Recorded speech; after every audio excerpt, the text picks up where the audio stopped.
Assalamualaikum warahmatullahi wabarakatuh. Kumusta po kayo mga kamatik?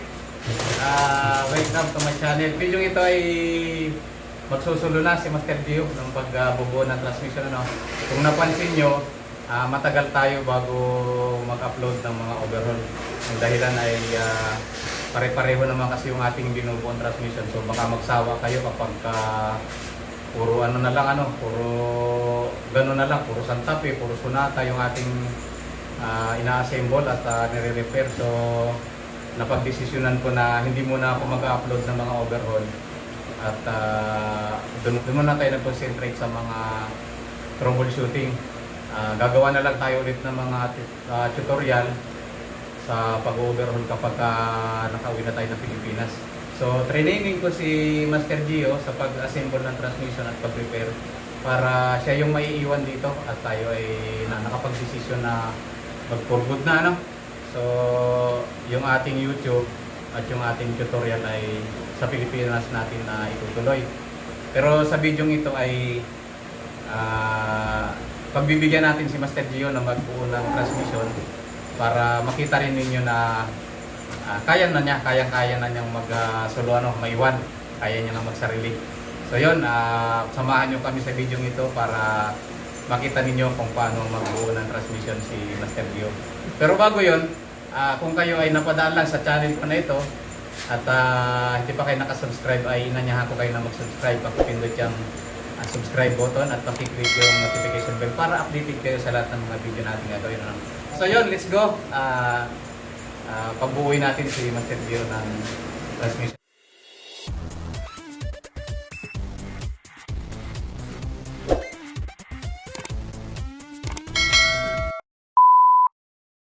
Ito ay Hyundai Santape na anong modelo? 2015 na Grand Santape. Okay, so umpisahan natin. Banat.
Bali, ano lang to, preventive maintenance lang, palit lang ng mga oil sa filter.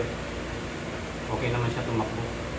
Tapos yung kaya namin binabay ito, yung problema ng Santape, yung madalas na problema ng Santape, yung dumuluwag yung tornilyo niya dun sa underdrive. So kailangan na i-maintenance natin. Pag maintenance, pagpalit ng filter, sasabay natin yung paghihigpit nitong flower na madalas lumuwag. Nasa ilalim siya nito, itong piston ng underdrive. So kapag lumuwag na siya, tumutukod siya rito. Pag tumukod, magkakaroon siya ng shift shaft at katagalan, susunugin niya yung clutch ng underdrive. So dapat, kapag lumagpas siya ng 100,000, talagang obligado tayo na ibaba yung transmission para higpitan ito. Kasi kahit na may Loctite siya, talagang kumakalas.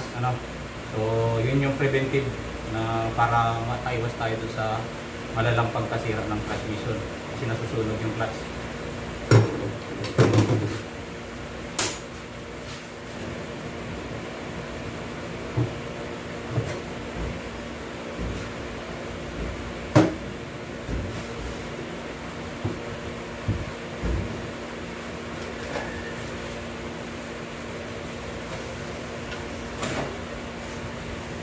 Balik din tayo ng differential cap. Ito, madalas masira ito. Ubus ang supply niya dito. Kinakabitan ng transfer case. Ito yung mga kadalasang maintenance sa tapi. Ito may mga dual.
Ayos.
steady.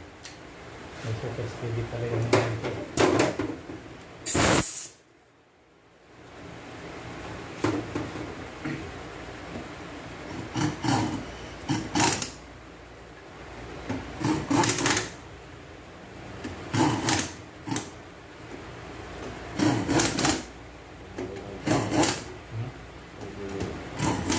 Kinsi. Malaglag na eh. Hindi na mabasag yung cellphone ko.